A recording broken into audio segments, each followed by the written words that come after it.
لوگوں سے غربت سے نکالا، اور پھر ابھی شی جن پنگ نے اناؤنس کیا کہ ہم نے ایکسٹریم پاورٹی ختم کر دی ہے.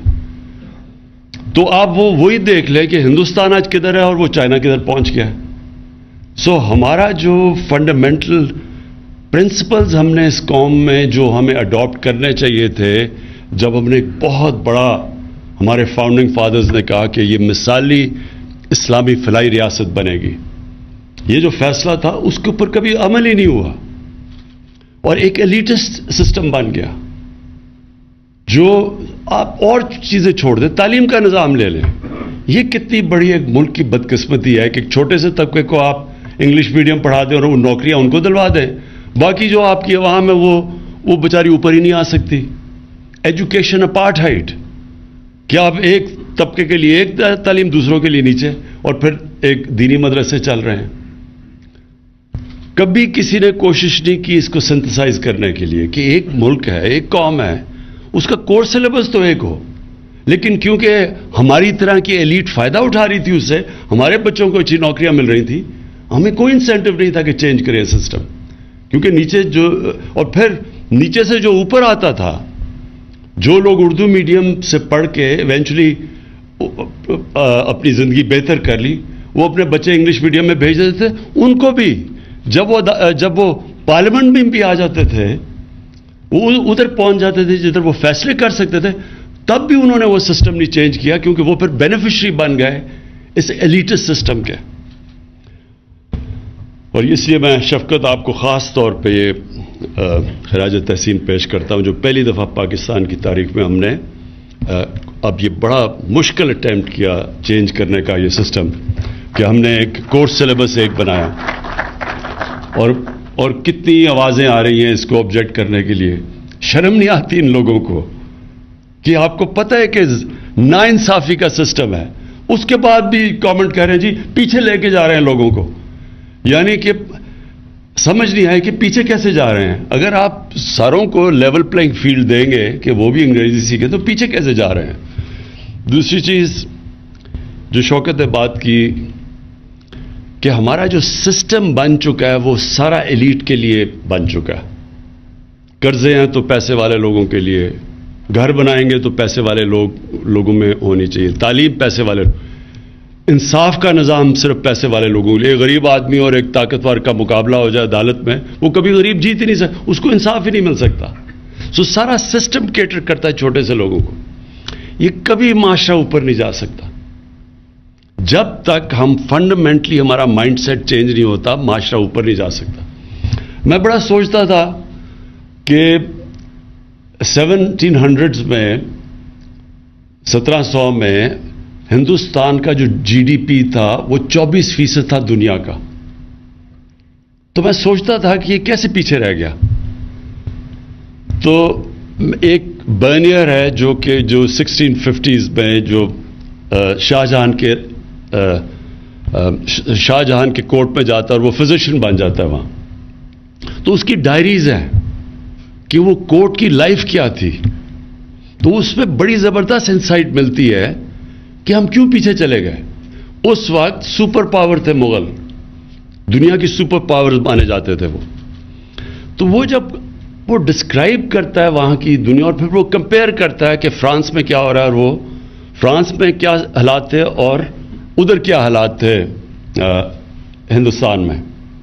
تو پہلے تو وہ بادشاہ کا بتاتا ہے کہ اس کے پاس جس طرح کے جو وسائل تھے، پیسے تھے، ہیروئے، جیولری، سب کچھ، کہتا وہ مقابلہ ہی نہیں کر سکتا تھا فرانس سے، ان کا بادشاہ. یعنی جس طرح کی وہ امیری تھی اس کے بادشاہ، مغل بادشاہ، پھر اس کے پرنسز تھے، پھر ان کا سارا. لیکن اس نے جو اصل بات کی، اس نے کہا جب میں دلی میں جاتا تھا اور میں اس کو کمپیئر کرتا تھا پیرس سے، تو پیرس میں جب آپ سڑک پہ پھرتے تھے تو 7 ایسے لوگ ہوتے تھے جن کے کپڑے اچھے ہوتے تھے اور 3 ہوتے تھے جو کہ غریب ہوتے تھے. لیکن کہتا جب میں دلی کی سڑک میں پھرتا تھا تو 6 ایسے لوگ ہوتے تھے جن کے کپڑے پھٹے ہوئے اور جو غریب ہوتے تھے، اور صرف 3 یا 4 ہوتے تھے جن کے اچھے کپڑے تھے. تو بیسکلی جب ایک انیکوالٹی ہوتی ہے سوسائٹی میں، یہ بیسز ہوتا ہے اس کا نیچے جانے کا. کوئی بھی معاشرہ نہیں کامیاب ہو سکتا جدھر ایک امیروں کا ایک جزیرے ہوں اور غریبوں کا سمندر ہو. کوئی معاشرہ نہیں کامیاب ہو سکتا. تو ہماری کیا کوشش ہے، وہ اپنا ذرا مائنڈ سیٹ اور ملک کی پرائرٹیز چینج کریں کہ یہ جو نیچے طبقہ ہے جس کے لیے نہ ہم آپ کو پتہ ہے کوئی گھر ہی بیچارے نہیں بنا سکتے، کوئی سسٹم ہی نہیں تھا لون دینے کا. غریبوں کو تو چھوڑیں، جو ہماری پروفیشنل کلاسز ہیں، غریب جو ہمارے لوور مڈل کلاسز ہیں، جو مڈل کلاسز ہیں، وہ بھی گھر نہیں بنا. کیش ہے تو گھر بناؤ. یا کوئی سسٹم ہی نہیں تھا ہاؤس فائنینسنگ کا. اور پھر جب ہم نے یہ کیا اور بڑی مشکلوں سے بڑی دیر لگی رکاوٹیں دور کرتے کرتے کہ کیوں نہیں فائنینس جا رہا نیچے، تو ہم نے پھر ریئلائز کیا فائنلی جب تیار بھی ہو گیا سسٹم، ہم نے قانون بھی وہ فورکلوجر لا کا جو قانون تھا وہ جو پھنسا ہوا تھا بڑی دیر سے، وہ بھی کسی نے کوشش کی کہ اس کو وہ اسٹے آرڈر ختم کرنے کے لیے. تو جب ہو بھی کیا، پھر بھی جو ہمارے بینکس تھے ان کے پاس انفراسٹرکچر ہی، ان کی ٹریننگ ہی نہیں تھی چھوٹے لوگوں کو قرضے دینے کے لیے. تو وہ چھوٹے لوگوں کو قرضے نہیں ملتے تھے. ہم نے پھر جب ریویو کرتے تھے تو اس لیے یہ بڑا زبردست آئیڈیا. اور شوکت ترین آپ کی اس لیے کیونکہ بینکنگ میں آپ کا ایکسپیرئنس تھا، تو اس لیے پھر یہ جو مائکرو فائنانس کی طرف آئے. اور جس طرح قوت کا بڑا زبردست ان کی تجربہ اور ایکسپیرئنس ہے، تو بجائے ہم نے ریئلائز کیا کہ بینکس جب تک سیکھیں گے چھوٹے لوگوں کو قرضے دینے میں تب تک تو ہمارے 5 سال بھی پورے ہو جائیں گے. تب ہم نے پھر سوچا کہ ہم مائکرو فائنانس کمپنیز کو لے کے آئیں، جو شوکت ترین کا آئیڈیا تھا. اور اب انشاءاللہ یہ جو کامیاب پاکستان ہے، یہ ایک لینڈ مارک پاکستان کی تاریخ میں ایک ایسا پروگرام یہ شروع کر رہے ہیں ہم، جو میں سمجھتا ہوں کہ خیر کامیابی تو اللہ دیتا ہے، کوشش انسان کی ہے.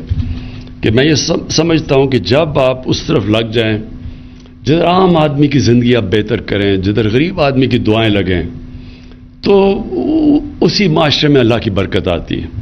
میں صرف اپنا تجربہ آپ کو شوکت خانم کا بتا دوں کہ ہم نے جب میرا صرف شوکت خانم بنانے کا صرف مقصد ایک تھا کہ غریب آدمی چھوڑیں، 95% 90% پاکستانی کینسر کا علاج نہیں کروا سکتے کیونکہ سب سے مہنگا علاج ہے. تو وہ میں نے تب سوچا کہ غریب آدمی، اگر ہم پیسے والے لوگوں کے لیے اتنا مہنگا علاج ہے تو غریب آدمی کے لیے تو امپاسبل ہے. تو شوکت خانم کا بیسس وہ تھا. اب یہ سوچیں کہ جب وہ ہاسپٹل بنا تو ہمیں سب نے کہا کہ غریب کا ایک پہلے ہی بڑا مشکل ہوتا ہے، کینسر ہاسپٹل کے جو ایکسپنسز جو چلانا اس کا رننگ کاسٹ سب سے زیادہ ہوتے ہیں. تو اگر آپ غریب کا مفت علاج کریں گے تو ہاسپٹل چلے گا ہی نہیں. تو ہمارے جو باہر سے بھی ایڈوائز، اپنے باہر سے ایڈمنسٹریٹر منگوایا، اس نے بھی یہ کہا کہ اگر آپ نے 5% سے زیادہ لوگوں کا مفت علاج کیا بند ہو جائے گا ہاسپٹل. اور وہ پھر ہاسپٹل نے میرا یہ جو ایمان پکا کیا کہ جب آپ غریب کے لیے، اور ہم کھڑے رہے، ہم نے وہی کیا کہ 70% کا مفت علاج ہوگا. تو یہ دنیا میں کوئی ایک پرائیویٹ کینسر ہاسپٹل نہیں جو 70% مریضوں کا مفت علاج کرتا ہے، کوئی نہیں ہے دنیا میں ایسا.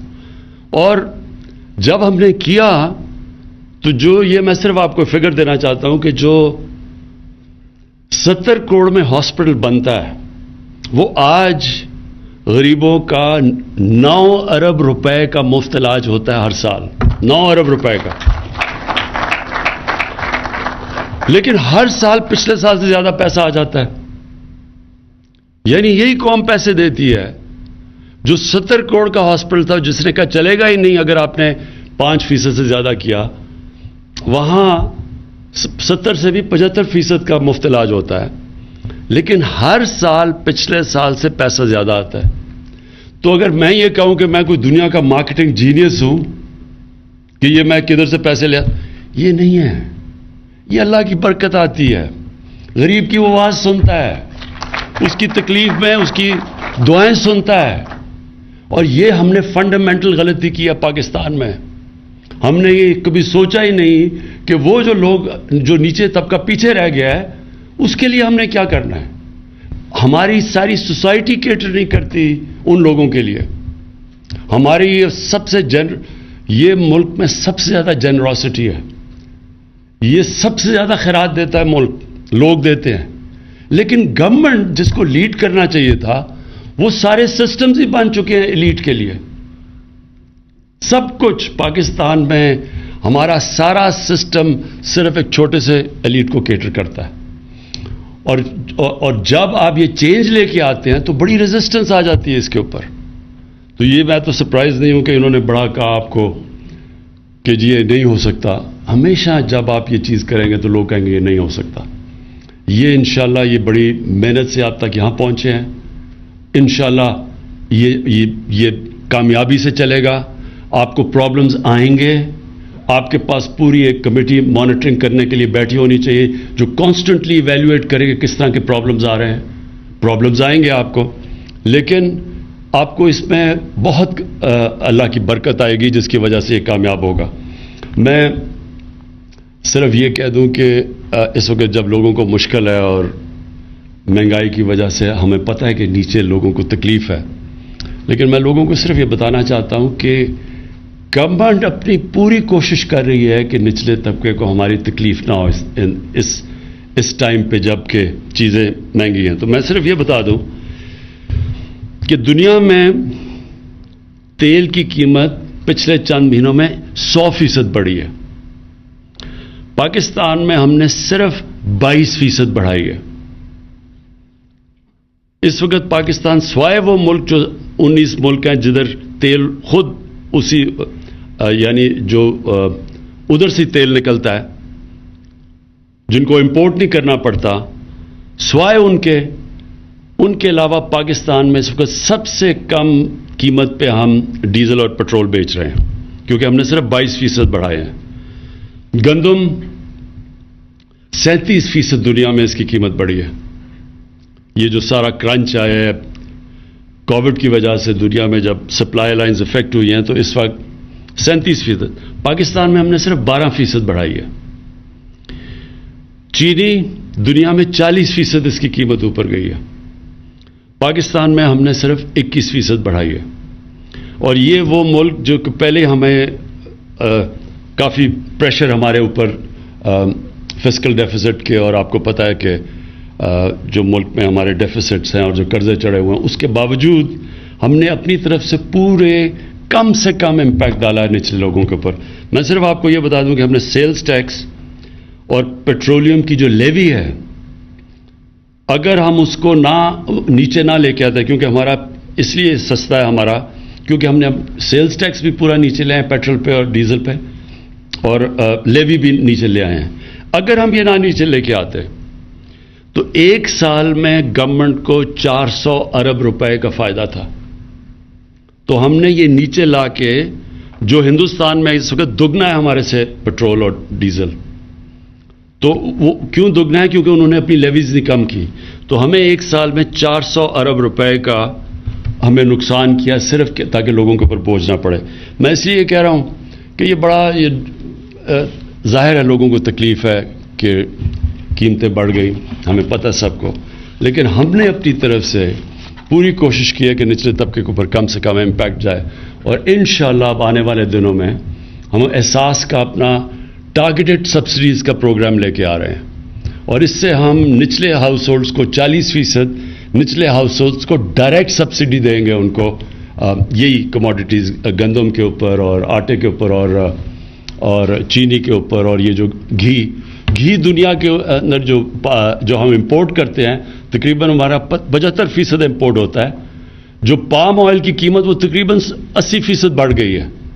تو وہ جو اگر یہاں اوپر گیا تو کیونکہ امپورٹ کرتے، بیسکلی امپورٹڈ انفلیشن ہے. 40 لاکھ ٹن ہم نے پچھلے سال گندم امپورٹ کی ہے. تو امپورٹڈ انفلیشن کی وجہ سے اس وقت مہنگائی ہے. ہم یہ سمجھتے ہیں کہ ایک تو ہم ٹارگیٹڈ سبسڈیز سے ڈیل کریں گے، دوسرا آنے والے دنوں میں یہ جب سپلائی کا یہ جو پرابلمز کم ہوں گے تو انشاءاللہ کموڈٹی کی قیمت دنیا میں جب نیچے آئیں گی تو پھر بھی ہمارے ملک میں بھی نیچے آ جائے گی. پھر سے میں آپ سب کو شوکت آپ کی ساری ٹیم کو، جتنے بھی آپ نے یہ جو کنسلٹیشنز کر کے یہاں تک پہنچے ہیں، میں ان سب کو آج خراج تحسین پیش کرتا ہوں. شکریہ. کامیاب پاکستان پروگرام کی افتتاحی تقریب سے وزیر اعظم عمران خان خطاب کر رہے تھے۔ انہوں نے کہا یہ پروگرام نچلے طبقے میں انقلاب لائے گا، معاشی ترقی کے طویل مدتی قرضے دیے جائیں گے تاکہ لوگ اپنا کاروبار کر سکیں۔